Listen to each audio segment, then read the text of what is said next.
Alors, ici, on veut ajouter deux fractions qui ne sont pas sur le même dénominateur.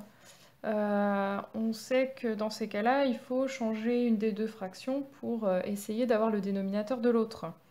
Donc là, ici, on essaie, 3, d'essayer de trouver une fraction qui puisse être la même avec 4 dénominateurs. Le problème, c'est que 4, il n'est pas dans la table de 3. Et donc, du coup, on va être obligé de changer, comme le titre l'indique, les deux fractions. Donc on va essayer de trouver un dénominateur qui peut convenir pour les deux. En fait, il faut trouver un nombre qui soit et dans la table de 3 et dans la table de 4. Alors il y a quelque chose qui marche à chaque fois. Ici j'ai 4, et bien je vais multiplier là par 4. Alors je vous rappelle, pour ne pas changer la valeur, je suis obligée de multiplier numérateur et dénominateur par 4. Ici, vous l'avez compris, j'ai 3, donc je vais multiplier par 3. Et ça marche à chaque fois. Prendre le nombre de l'autre fraction, le nombre de l'autre dénominateur, ça marche à chaque fois. Donc on va voir ce que ça nous donne.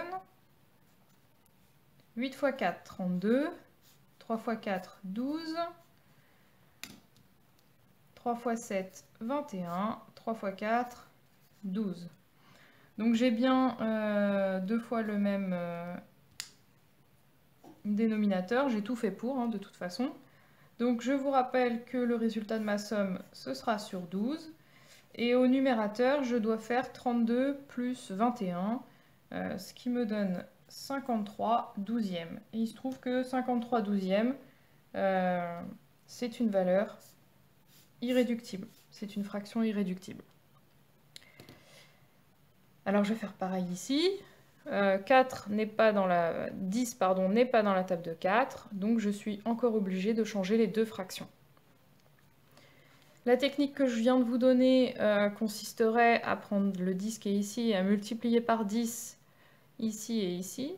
Le 4 qui est ici et à multiplier par 4 ici et ici. J'aurai deux fractions sur 40, 4 fois 10. Et donc elles seraient sur le même dénominateur. Mais il se trouve qu'il y a un nombre qui est plus petit. Alors si on peut faire avec des nombres plus petits, ça évite de simplifier à la fin. Qui est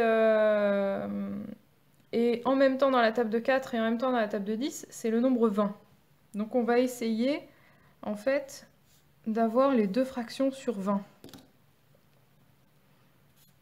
Encore une fois, c'est possible parce que 20 est dans la table de 4 et 20 est aussi dans la table de 10. Donc pour obtenir 20, il faut faire 4 x 5. Du coup, on fait aussi x 5 au numérateur et 5 x 5, ça fait 25. Ici, pour obtenir 20, il faut faire 10 x 2. Donc je fais aussi x 2 au numérateur et 3 x 2, ça fait 6. Si bien qu'il me reste 25 sur 20 moins 6 sur 20. Le dénominateur, ce sera 20. Et le numérateur, on fait tout simplement 25 moins 6, qui fait 19. L'avantage d'avoir pris 20, c'est que j'obtiens directement une fraction irréductible. Si vous avez tout mis sur 40 en faisant x10 ici et x4 ici, on aurait obtenu 38 sur 40 qu'il aurait fallu simplifier pour enfin obtenir 19 vingtièmes.